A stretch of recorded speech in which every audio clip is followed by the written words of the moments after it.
Estoy haciendo anotaciones así, nada más por el gusto de hacer las anotaciones. Y es que estaba pensando, compañeros, ya luego los saludo como se merecen, por supuesto. Estaba pensando en la marcha de Zacatecas. ¿De dónde es? Pues de Zacatecas, justamente. Estaba pensando en el Cascabel o la Bamba de Veracruz. Así es. Estaba pensando en el Dios Nunca Muere de Oaxaca. Estaba pensando en la Negra de Jalisco. Todo eso porque estaba viendo y escuchando el corrido de Monterrey. Hermoso. ¿Qué les parece? Obra de un Nayarita, ¿no? Así es. Se me fue el nombre. Él también escribe otras canciones de populares en los estados. Briseño. Severiano Briceño, claro. Él se inspiró en estos caminos llenos de naranjas y llenos de tierra y bueno, nos regaló el famoso Corrido de Monterrey, una canción emblemática en la ciudad, ¿no? Es como el himno chiquito de Monterrey, ¿no? De hecho, también al calor de los combates de la Revolución nació la cucaracha. La cucaracha. En ese Monterrey revolucionario, en esas calles ya empedradas, o más bien ya estaban pavimentadas con concreto hidráulico. Hablamos de 1915, cuando la División del Norte llega a Monterrey. Según las crónicas, aquí nació. En algún lugar, en alguna calle, en cantina, ¿no? En alguna cantina de ese Monterrey nació la cucaracha. Fíjate, es otro origen. Así es. Esa es denominación de origen. Así es. Es un gran aporte el que estás ofreciendo, Juan José Silva. Ahora sí te saludo. No, gracias, maestro. Buenas con tardes. Las remembranzas. Y era Leonardo, para nuestro amigo Victoriano Huerta. Así es. La canción fue, supongo yo que fue el tiempo que estuvo acá trabajando, tal vez, no sé. O al menos ya lo habían conocido aquí en sí, Monterrey. ya era notorio su afición a la dipsomanía, su afición sobre todo a los brandis franceses, pero también tenía una peculiar aceptación por el tequila.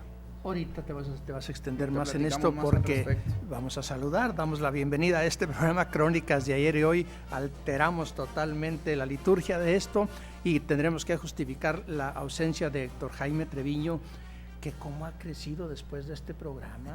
Claro, Fíjate, ha sido la catapulta para su él carrera. Es un lanzamiento ya a nivel Apoteósico, nacional, totalmente. apoteósico. ¿Dónde creen ustedes que está ahorita?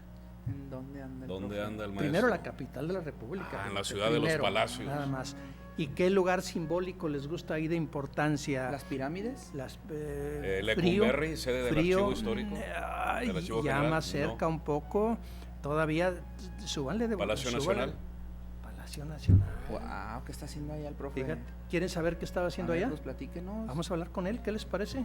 A ver, A ¿dónde, ver. ¿dónde anda, profe? Ya lo tenemos aquí en la luna, perdón, caray. en la onda, mi querido. Andamos en la luna nosotros. Bueno, yo, nada más ustedes están bien. Mi querido Héctor Jaime Treviño, ¿cómo estás?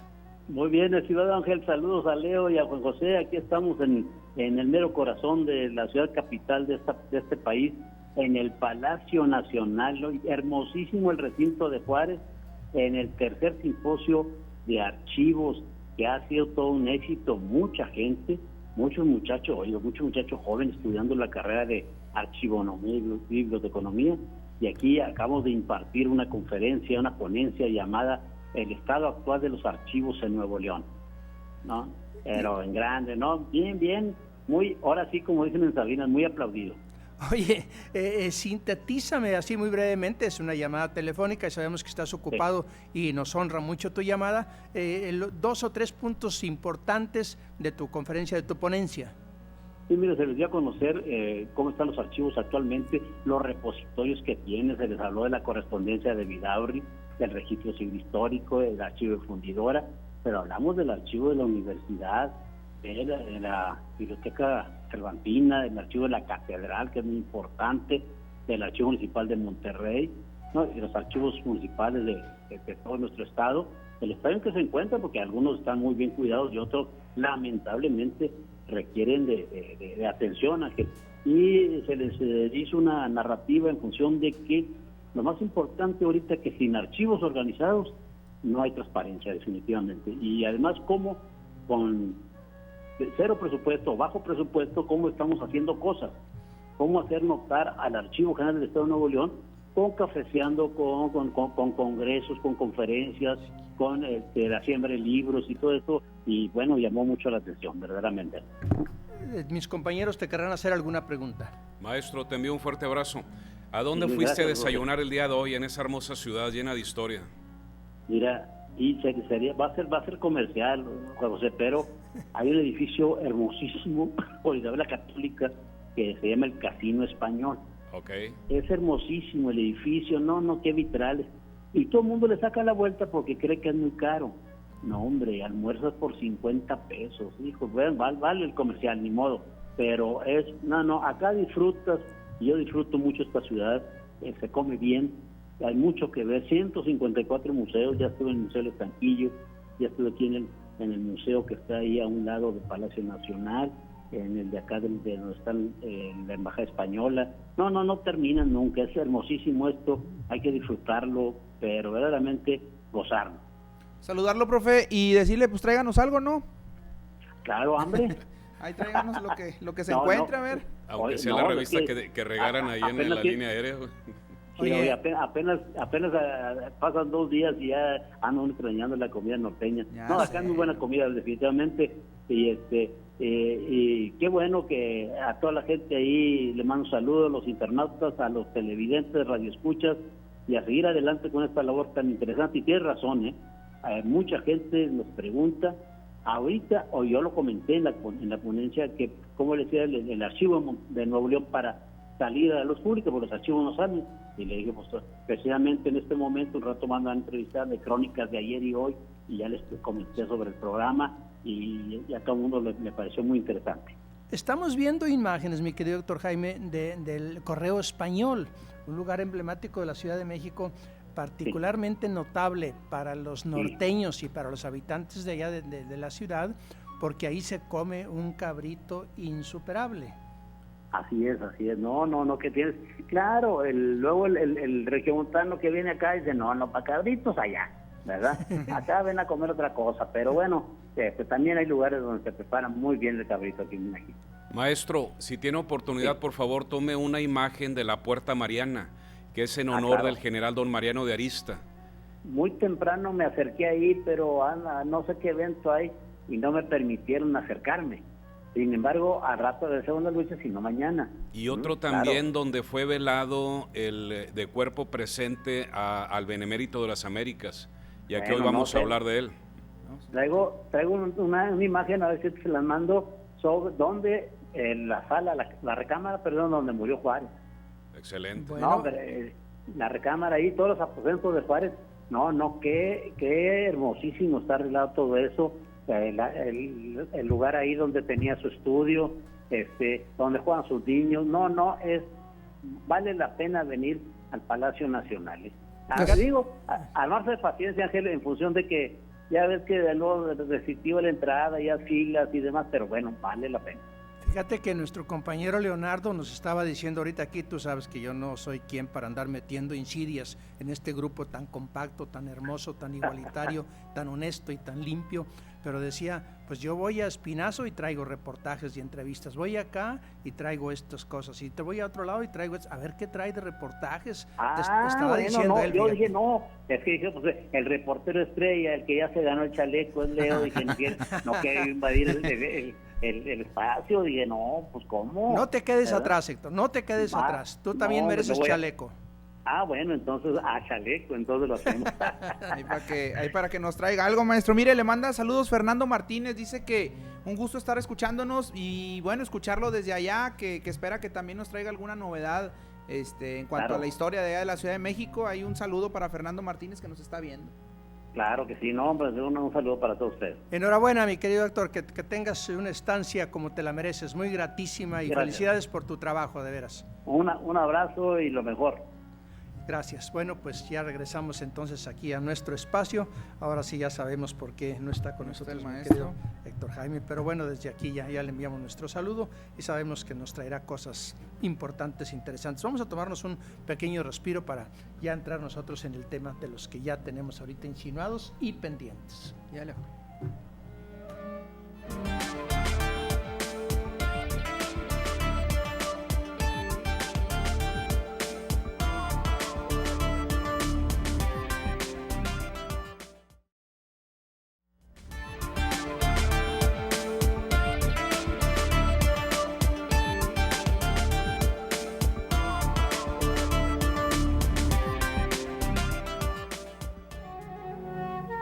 Pues entremos en materia a nivel nacional. Resulta que un 26 de marzo, pero de 1913, se promulga el Plan de Guadalupe, elaborado por Venustiano Carranza, origen del movimiento constitucionalista y con el que se habrá de derrocar a Victoriano Huerta.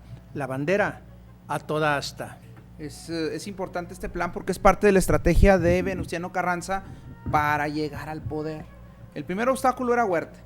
¿Cómo le hago? Pues uno de los principales o de las más destacadas acciones de Carranza fue convencer a casi todos los gobernadores del país de derrocar a Huerta, y no solo desconocerlo a él, sino al Poder Judicial y al Poder Legislativo.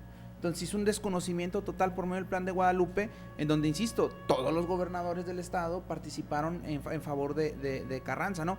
Quien desde la Villa de Guadalupe o la Hacienda de Guadalupe en Saltillo lanza este plan, ¿no? Uh-huh. Por ahí luego no la encontré, pero en internet está la pluma, una imagen de la pluma con la que se firma el plan, muy interesante. El Plan de Guadalupe. ¿Quisieras añadir algo? Claro que sí, de hecho fue en el noreste. Fueron los prohombres del noreste encabezados por don Venustiano Carranza, que fue gobernador y fue senador en la época porfirista, pero él tenía una visión de Estado. La moderna República Mexicana, el moderno país que vivimos hoy, para bien o para mal, es parte de la visión de Estado que tenía Venustiano Carranza. Mucho tiempo se le ha denostado porque obviamente nada más quería el poder, lo acusaban, pero si ya vemos sus planes desde haber liberado al campesino, desde haber liberado de las ataduras al obrero y los batallones rojos, podemos decir que aquí en el noreste se forjó.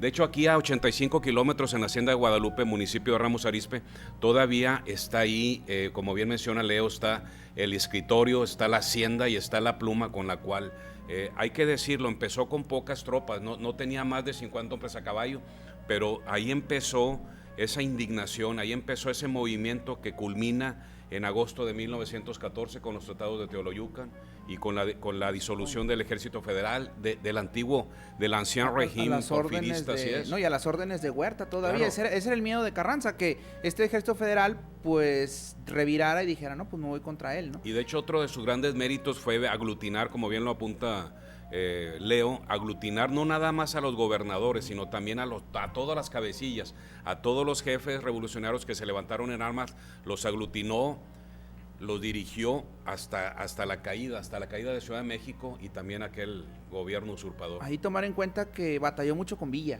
Así es. Villa no se dejaba, Villa negocian, pero se viven poniendo el pie uno al otro para que se caigan y no avancen sus proyectos. Ahí el punto de Carranza fue importante porque establece, muchos le llaman medidas populistas, ¿no? Para llamar la atención de la gente y que voten por él. La reforma laboral, que en aquel entonces era que restablecer una buena relación entre el patrón y el trabajador. Está también los primeros intentos o las primeras ideas de reparto agrario con la reforma agraria. Está también lo laboral, lo agrario, los antecedentes, podríamos decirlo así, de un intento de expropiar lo del petróleo.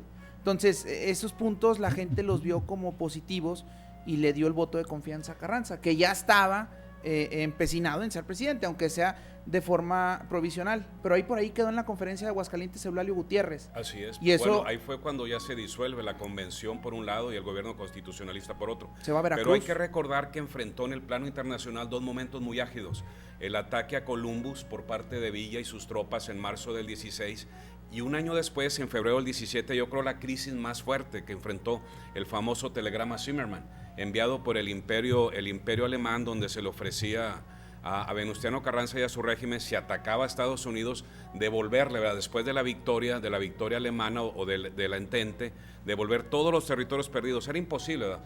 Pero le tocó sortear, aunque él hizo silencio y dejó todo en manos de su secretario de Relaciones Exteriores. La idea de los norteamericanos, de los alemanes, era generar un conflicto entre ambos países, México y Estados Unidos, para que Estados Unidos no fuera. Así es, que no fuera Europa. No interviniera. Entonces, el botín era jugoso, todo el territorio perdido. Sin embargo, se dice que la flota o la flota submarina alemana inglesa intercepta el cable y lo manda a Washington.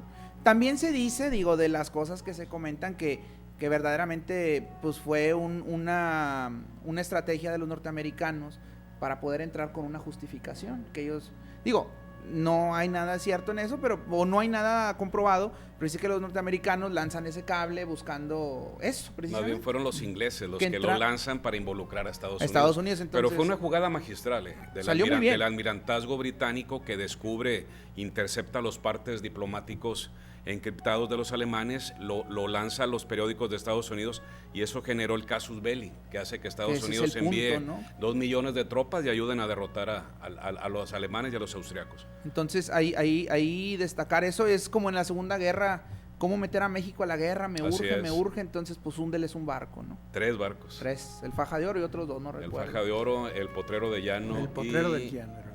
El tercero te lo debo. Ahí sí la raza se acuerda. A ver, Faja de Oro, Potrero de Llano. Ahí sí se acuerda la gente. El Álamo. El Álamo. Bueno, entonces ahí está. Muy bien, vamos a replegarnos un tanto luego de saludar a Edna Valdés, que se reporta y hace acto de presencia. Como saludos, siempre, Edna, saludos siempre cordiales. Fiel. Eso ya nos ayuda. La madrina. 31 de marzo de 1945, muere en Monterrey, Nuevo León, el industrial Francisco G. Sada. Con su muerte se fue uno de los grandes forjadores de ese Monterrey, proveniente de una familia de largo linaje aquí en el noreste dedicados al comercio y posteriormente a la industria. Junto con su hermano Isaac Garza, junto con sus cuñados Francisco Muguerza Crespo, don William Schneider, fundan aquel 9 de noviembre de 1890 la gran cervecería Cuauhtémoc. También tuvo participación en vidriera y en fundidora. Entonces, uno de los personajes, pues, típicos, ¿no? De los personajes ya tradicionales de la industria en Monterrey, que de ahí luego estuvo casada, como dice, con grandes también personas creadoras de este hospital, no sé si también tengan que ver con la casa de cuna, así es, de la maternidad Conchita. Digo, ahí nos aventamos el golecillo, pero vale la pena mencionarlo. Entonces, pues mucha labor interesante. De hecho, ahí recomendarles el Centro de Estudios de Eugenio Garza Sada. Tiene sus puertas abiertas para la gente que quiera visitar. Esto está en el Obispado, ahí con mi amigo César Salinas. La gente puede hablar, pedir que le den una explicación y bien padre. Ahí está, pues, la casa de don Eugenio, sus cosas, su recámara, etcétera, ¿no? Entonces, si a la gente le interesa, pues hable ahí al Centro Eugenio Garza Sada y pues pueden. Yo creo que es uno de los empresarios arquetipos de ese Monterrey industrial. Hay que destacar también su labor, su parte social, la parte de cara a la sociedad que él impulsó desde la Sociedad Cuauhtémoc famosa hasta las cooperativas, desde las escuelas hasta la parte médica. Veían por el lado humano del trabajador. Era una formación integral, era una persona que veía todo. Estas empresas pioneras en Monterrey, industriales, veían todo, el bienestar del trabajador, su educación. De hecho, ahí está la escuela, la Isabela Católica y la Francisco Gesada. Ahí en la colonia Cuauhtémoc. Entonces, una visión amplia de lo que era el trabajador. Que les redituaba, por supuesto, y bien ganado, en el sentido de que el trabajador, pues cuando quería cambiar de ahí o hacer huelgas, pues estaba viviendo fomentaba la fidelidad a la empresa. Se motivaba. Y de hecho se adelantaron, tanto él como su hermano don Isaac y don Eugenio y don Roberto, se adelantaron 30 años a la legislación federal, otorgando créditos para casas, otorgando servicio médico, otorgando el acceso a escuelas, que hay que decirlo, a principios del siglo XX el obrero en Monterrey estaba mal pagado y difícilmente tenía acceso a sus hijos al sistema público de escuelas. Pues ahí cumple con todos los requisitos, ¿no? Vivir bien, comer bien, tener buen sueldo, diversiones, porque también por ahí, no sé si el recreativo la Sociedad Cuauhtémoc y famosa, que es un espacio muy fundada amplio, en 1918, donde la gente puede ir a convivir, a platicar, a jugar una formación lotería. integral. Y por eso es de grata memoria entre todos los regiomontanos de todas las edades, esos hombres entregados al trabajo, pero no nada más para acumular riqueza, sino también para distribuirla. Estaba pensando, entre otros, en Herbert Marcuse, este alemán, que él predecía, gracias a este tipo de empresas, o por causa de este tipo de empresas, el obrero como foco levantisco de huelgas, y eso se terminaba. Lo dejó de lado, y él predice que eso se va a ir hacia las universidades, Así es. ya prediciendo los grupos estudiantiles. Ahí él habla, Herbert Marcuse, habla de... el gran filósofo marxista. Habla de eso, ¿no? De que los trabajadores van a empezar a tener buenas entradas de dinero en las... que él dice que es una forma de los industriales o de los empresarios para calmar a la raza, ¿no? Mira, ten dinero, ten bonos, ten esto, ya. No, pues él dice, sí, todo para el fin del consumismo, que ya empieza a fomentarse en este momento. Pero también el otro lado, Para que el elevar, trabajador el nivel de vida, Incluso el la nivel calidad de cultural, vida. no nada más del empleado, sino también de sus hijos, de su familia. Y toda esa generación aprendió allá en el MIT, del Massachusetts Institute claro. Technological. Toda esa generación trajo, bebió, no nada más sistemas de administración modernos para sus empresas, sino también esa visión social que el capitalista mexicano no tenía. Y que por eso Monterrey, el noreste, fuimos pioneros. Y de aquí radió hacia el resto de la República Mexicana. Y se distinguía el trabajador de estos grupos industriales. Así es. Porque tenía ese sentido de pertenencia y ese Que orgullo por estar ahí. que en esos momentos de ese Monterrey industrial era muy necesario. Claro. Porque acuérdate que había una serie de huelgas de corte socialista, comunista. Entonces había que fomentar ese arraigo. No nada más para subir la productividad, sino también los sueldos. Es cierto. Bueno, pues vamos a tomarnos un pequeño respiro, estimados televidentes, amigos radioescuchas. Les recordamos que se mantenga con nosotros, comuníquese 20 88 65, y estoy diciendo nada más la vía telefónica, las redes sociales que usted ya conoce, y platique, converse con nosotros, ofrezca temas, pregunte, cuestione, que para eso es Crónicas de Ayer y Hoy, que ya continúa.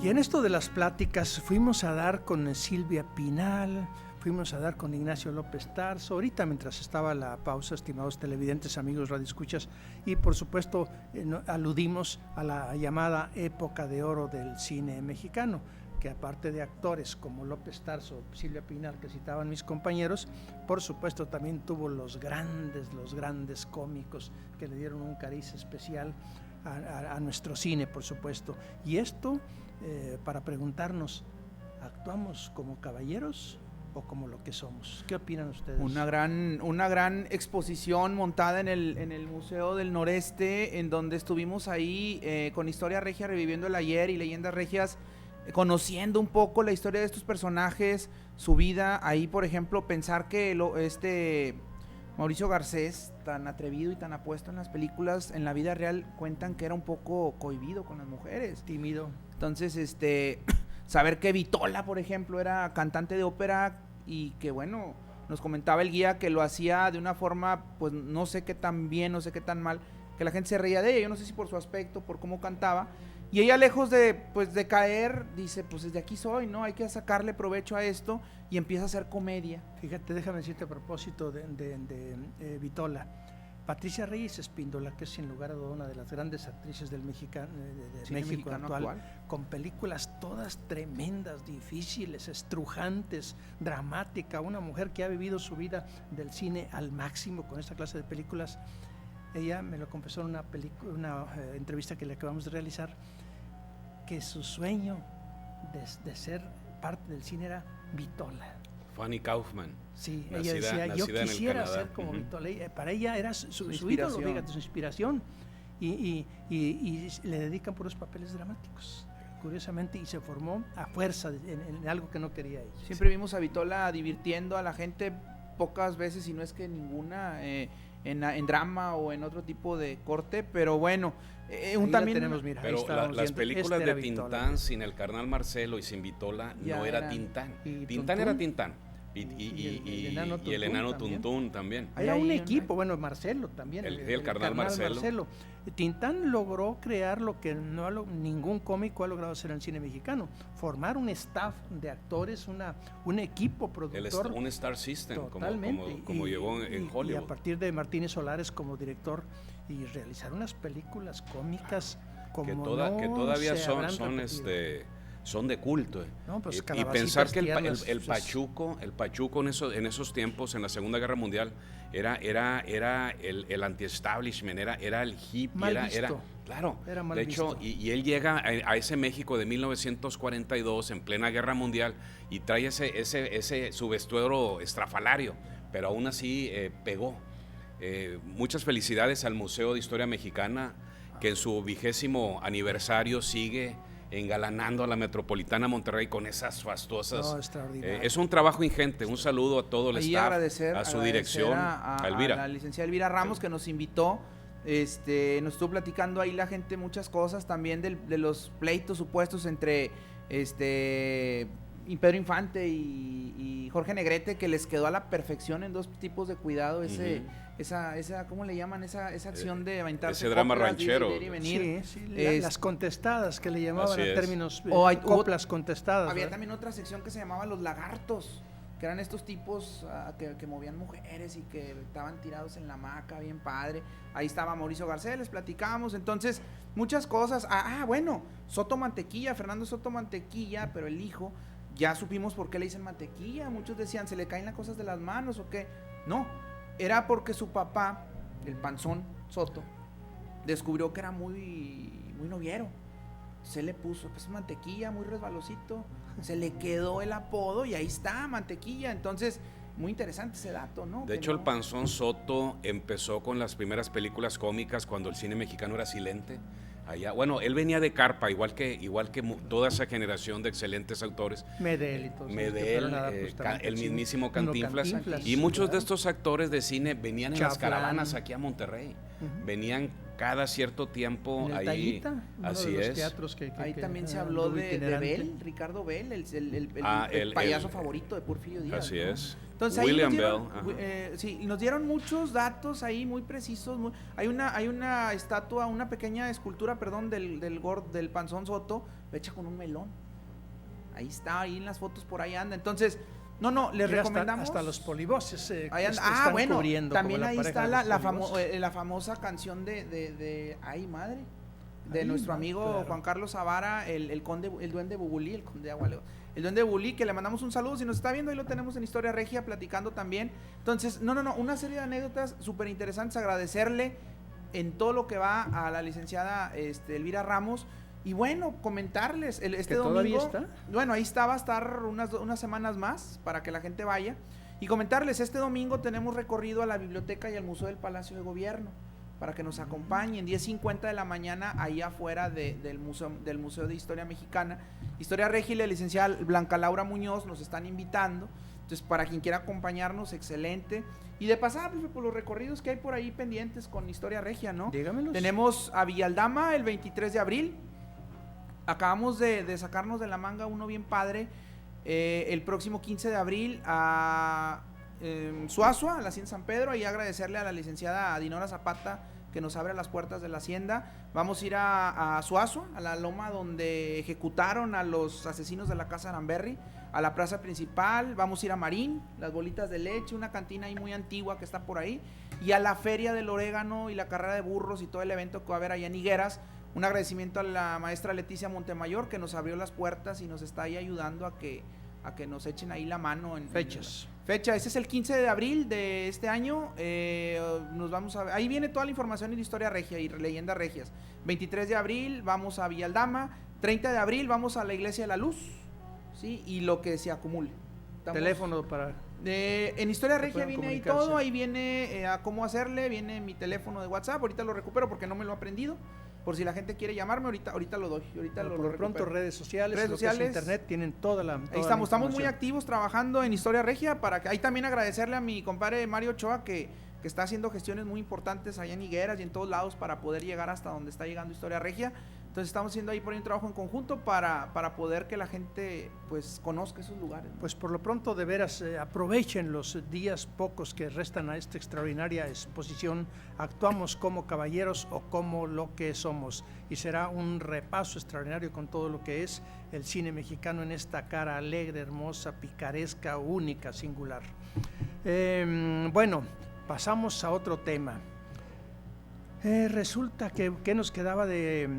nos queda de tema que nos lo han pedido mucho y estamos todavía en el mes de marzo, estamos en los últimos días del mes de marzo, Delegado que es un mes del Benemérito de las Américas. Exactamente. Benito Pablo. Nos quedan cosas por Juárez decir. García. Benito Digan Pablo lo que sepan. Juárez, este personaje que yo creo que es uno de los más entronizados de la historia mexicana. Platicaba en la mañana con Clara Villarreal que la denominación de 20 pesos, mucha gente me dice, oye, pero debería estar en el de 1000, pues es más importante, pero no, los de 1000 son menos. Claro. O sea, en el de 20 es el de mayor circulación, es el que más se hace, entonces por eso está ahí Juárez, ¿no?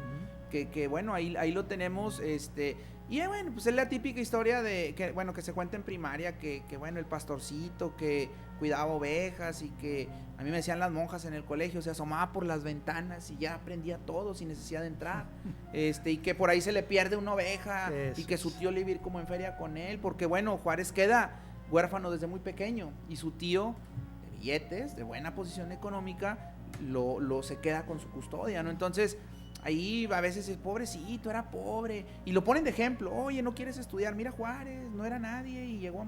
pero pues sí había dinero para mandarlo de perdido a la escuela. Luego se conoce a su tutor, que es algo así como un religioso, que lo quieren causar por la vía de la religiosidad, pero Juárez dice, no, yo no. Yo mejor en la política, en el apoyo social para la gente. Tengo que hacer unas leyes de reforma más al rato. Más adelante tengo que... Pero primero quiero ser regidor. 1831 se reporta como regidor de Oaxaca. Entonces empezó ahora sí que desde abajo y llegó hasta la Suprema Corte de Justicia y de ahí brincó a la presidencia, ¿no? Sabes que decía Napoleón Bonaparte que lo más hermoso que tiene el ser humano es la voluntad. Y eso es lo que hay que reconocerle a don Benito Pablo Juárez García, una voluntad despiadada para hacer y deshacer, pero sobre todo esa voluntad y esa ambición para poder alcanzar la más alta magistratura que ofrece la República Mexicana. Y en base a eso no podemos hablar, el siglo XIX hay 3 titanes, don Antonio de Padua, María Severino, López de Santana y Pérez de Lebrón, don Benito Pablo Juárez García y don Porfirio Díaz Mori. No, Porfirio es José Porfirio de la Cruz Díaz Mori. Ahí que me corrija mi amigo Esaú. Es el experto, ¿no? Que es el experto. Pero hay que reconocerle el mérito.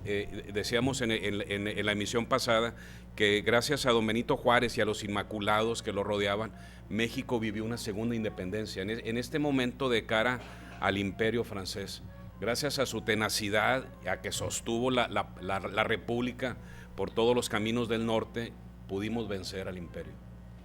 Que esos estragos llegaron hasta Monterrey. Así es. Monterrey fue capital de la República por 4 meses, de abril a agosto de 1864, y ahí empiezan los pleitos con otro grande del noreste mexicano. De don Santiago Vidaurri Valdés y Borrego. Entonces ahí los pleitos empiezan desde tiempos de Comonfort, lo platicábamos la vez pasada, con este famoso tratado de la Cuesta de los Muertos, en donde el gobierno se compromete a inyectar una cantidad de dinero por determinado tiempo para ayudar a la pacificación. Al estado dual de Coahuila y Nuevo León. Acuérdense que todos los primaveras y veranos enfrentábamos, sobre todo noreste, Coahuila, Nuevo León, Tamaulipas, unas feroces invasiones de los indios, de los guerreros comanches, de los lipanes, de los apaches, que no nada más llegaban a robar granos, caballos, ganado mayor, sino también llegaban al homicidio y al secuestro. Sí, pues ahí eran una plaga, con todo respeto, era una plaga. Que bueno, seamos sinceros, digo, sí, plaga y todo, pero pues era su territorio. No, en este caso no podemos culpar ni a los españoles ni a los sajones. Los comanches, los lipanes, los apaches, ellos venían de las grandes llanuras, venían específicamente de las Dakotas, venían de Missouri y de Kansas. Entonces aquí no podemos argumentar que ellos defendían su territorio. En todo caso, tendríamos Los que decir locales. que defendían toda la América del Norte. Ahora Pero también hay que situarnos en claro, el en el tiempo y el ¿verdad? espacio. Por supuesto. Entonces, el gobierno federal, a partir del Tratado de la Cuesta de los Muertos, no envía, incumple su palabra, no envía ni los bastimentos, ni las tropas, ni el dinero necesario para defender a los pueblos, municipios del noreste, y es cuando Santiago Vidaurri toma una decisión trascendental que lo llevaría al paredón.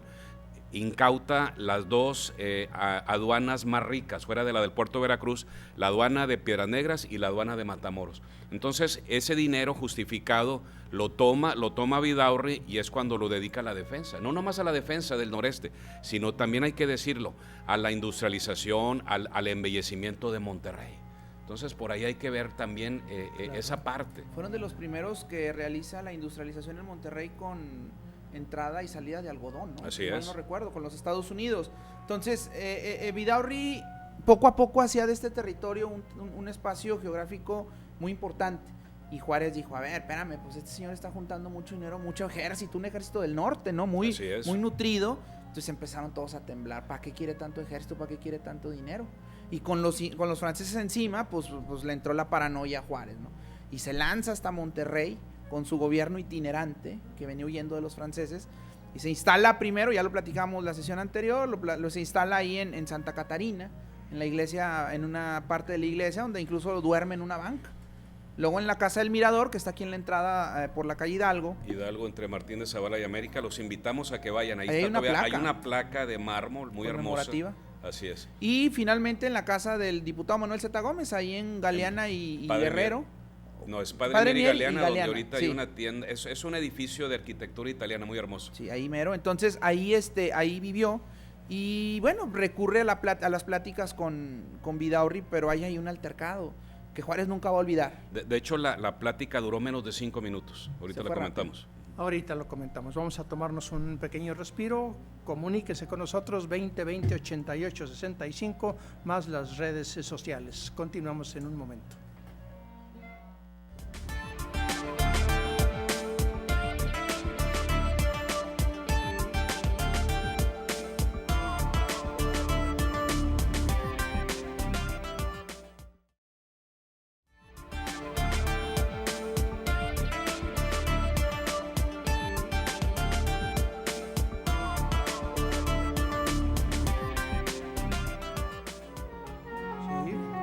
Claro, Canal 28 Nuevo León, aquí está, ya lo estoy viendo. Está el video, ¿no? Donde aquí está el video, muy bien, entonces... Ya la raza lo está comentando, lo está compartiendo, el video de introductorio, ¿no? Entonces ahí a ver qué les parece. Muy bien. ¿Qué les parece el videíto? Pues esto es bueno, comuníquese con nosotros. ¿Qué más nos queda pendiente por platicamos de los 5 minutos, ¿no? Así la es, plática de los 5 la minutos, entrevista. en donde ahí interviene el hijo de Vidaurri, ¿no? Indalecio. Ahí Indalecio Vidaurri, que saca la pistola y encañona al benemérito de las Américas. Una afrenta muy difícil de superar por Juárez, que incluso comentan que le generó problemas de salud. Sí, el coraje. Le generó un derrame de bilis. Termina los 5 minutos la entrevista, pide el carruaje agarra por la vieja calle de Padre Mier, y dicen las crónicas que ahí en la esquina de Padre Mier y la calle del Roble de Juárez había una fonda o había un pequeño restaurante donde creo que era Guillermo Prieto, estaba tomándose unos tequilas y ve que pasa el carruaje, se va detrás de él y alcanza a abordarlo. Y es cuando a lo largo de la calle de la aduana Padre Mier va tiroteándolo Indalecio Vidaurri, y es fama de que a la altura creo que ahí por el puente del Obispo, ya donde en los límites con Santa Catarina, ahí le mata a 2 de sus escoltas. Y también es fama que el que iba conduciendo el carruaje presidencial era un regiomontano. Creo que si la memoria no me falla era Antonio Idueta. Eso nunca se ha hablado de él, a ver si un día le hacemos una pequeña investigación de cómo llegó a ser el carruaje, más bien cómo llegó a ser el cochero presidencial. ¿Cómo se llegó hasta Así allá? es. Hay un carruaje allá en el obispado, no sé si ese pertenece a don José Calderón, que lo puso a disposición, ¿verdad? Benito Juárez, don José Calderón y Penilla lo pone a disposición en esos 4 meses que Benito Juárez está aquí. Llega a Saltillo y ahí en el recinto juarista firma el famoso decreto del ¿Separación? 25 de febrero de 1864, donde ordena la separación de Coahuila de Zaragoza y de Nuevo León. Coahuila vuelve a retomar su independencia y soberanía y ordena y pone fuera de la ley a todos los seguidores de Vidaurri y al mismísimo Vidaurri. Hay ahí por ahí una serie de correspondencias entre, si mal no recuerdo, Leonardo Iglesias y Vidaurri en relación a los dineros. Así es. Oye, mira, de buena manera, el país necesita ese dinero, y Vidaurri le dice, pues sí, el país, pero Nuevo León y Coahuila también lo ocupa, entonces ¿cómo le hago? Tú me estás pidiendo que dejen a mi gente sola, o sea, ahí hay unas epístolas muy diplomáticas, muy bonitas, nada que ver con los balazos que ese día. Luego hay otra anécdota, ¿no? De que Juárez venía entrando a la ciudad y escucha salvas, cañones, y se asusta y dice, ¿qué pasa? No, pues señor presidente, es su recibimiento. Era, ¿no?, la artillería que estaba en la Ciudadela y estaba haciendo salvas de honor en honor justo. A pesar de todo, claro. Vidaurri lo recibe como lo que es, con su investidura de presidente, ¿no? Entonces, van en buena disposición, pero no hay arreglo, porque Vidaurri aferrado no quería soltar ese dinero y Juárez aferrado que lo quería. Entonces, se va para Saltillo y allá, pues como siempre he dicho, ¿no? Saltillo muy bonita ciudad y todo, pero muy servil. Ya ve con Estados Unidos, no, pues pásenle, están en su casa, no pasa nada. Bueno, y después de firmar la separación, es fama de que cae en una indisposición tal, me imagino que fue el coraje, el derrame de bilis, que estuvo postrado. Le hablaron al mejor médico de Saltillo y por ahí gracias al destino se logra la recuperación del benemérito. Y es cuando encabeza esa lucha denodada hasta que cae el imperio. Y de coraje, Vidaurri dice, pues ya no me quiere, ya me nombró traidor, pues me voy con Maximiliano. Y en Salinas Victoria, ya por septiembre, 4 de septiembre de 1864, lanza un decreto donde dice que él se une al imperio Maximiliano con todo gusto y que va a hacer hasta lo imposible porque ese imperio se establezca. Entonces, pues ahí se pone peor la cosa, porque si ya había firmado su sentencia negándole a Juárez las aduanas, pues esto lo catapulta, ¿no? Luego también ahí platicaba con Fausto, con mi amigo Fausto y con Jesús Alvarado y con Juan Mario Hernández. Veníamos platicando, haciendo una charla así de sobremesa, que Porfirio Díaz ahí pues aprovechó, ¿no? Que incluso se comenta, no tengo yo la certeza de que se fue por la libre y ni siquiera le avisó a Juárez que lo iba a fusilar. Pero ¿cuál era el temor de Porfirio Díaz? El poder que estaba acumulando Vidaurri y que tenía miedo que pues de repente se saliera de lo local y se lanzara a lo grande, ¿no? A la presidencia. Bueno, de hecho la ejecución de don Santiago Vidaurri fue en base al decreto de octubre de 1864, donde se condenaba a la última pena a todos los colaboracionistas. Hubo salvedades, como comenta nuestro buen amigo Esaú, si en la Ciudad de México también fue una ciudad muy entreguista, inclusive ya todas las clases, sobre todo la clase alta, si se hubiera tomado al pie de la letra ese decreto, hubiera sido una hecatombe de sangre en Ciudad de México. Pero sí hizo una salvedad con don Santiago Vidaurri por ese pleito que menciona Leo, que ya era un pleito ya no de orden jurídico, sino ya tal vez estrictamente personal. Oye, y me hicieron recordar, bueno, uno de mis maestros de filosofía me recomendaba, cuando hables mal de alguien, ponle fecha. Así es. Porque ese alguien que en ese momento es lo que tú dices que es, puede después ser otra cosa. Estoy pensando por la calificación que le pones a Saltillo de servil. Bueno, en ese tiempo. El maestro Ángeles de Saltillo. Digo, sin agraviar a la gente.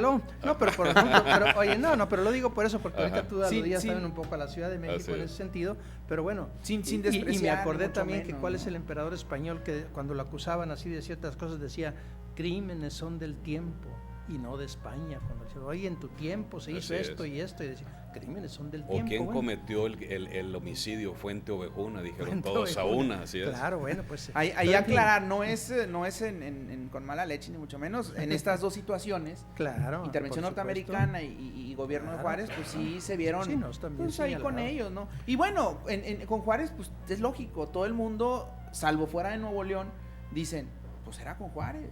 Nada más aquí unos cuantos locos dicen, no, era con Vidaurri. Entonces era lo lógico, ¿no? Era lo bien visto, era lo normal. Por supuesto. Sí. Era el deber ser en ese momento, ¿no? Y que en un momento dado parece ser que, y eso históricamente, las opiniones de derecha siempre caerán mejor que las opiniones de izquierda, ¿verdad? Que siempre atentan con el de arriba, atentan con el poder y tienen ya por sí mismas esa desventaja, ¿no? Al ser de izquierda, ¿no?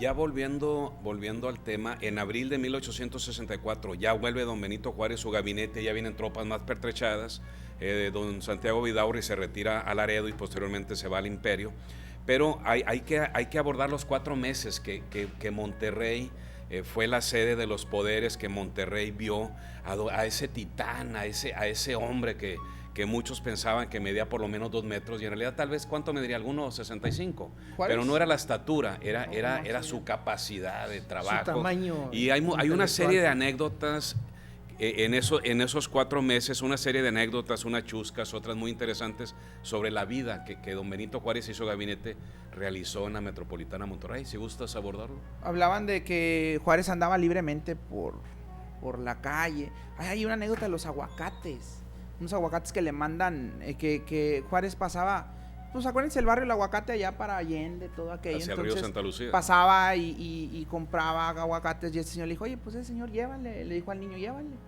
Oye, pues ahí va al palacio y se va enterando que eran para el presidente, ¿no? Entonces, ahí le manda a Juárez unos piropos ahí, de agradecimiento, buena onda, ¿no? Pero sí, de esas anécdotas interesantes aquí en Monterrey, la anécdota de su amigo, el de los relojes. ¿Quién era el que vio lo de los relojes? No era Guillermo Prieto, era...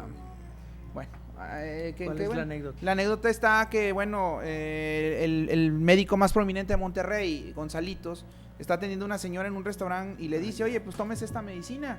Ay, doctor, cada 8 horas. Ay, doctor, no tengo reloj. Este señor se lo quita y dice, tenga, para que vea. Este señor lo ve, Guillermo Prieto, no me acuerdo. Lo ve y dice, ah, caray, a ver, ven.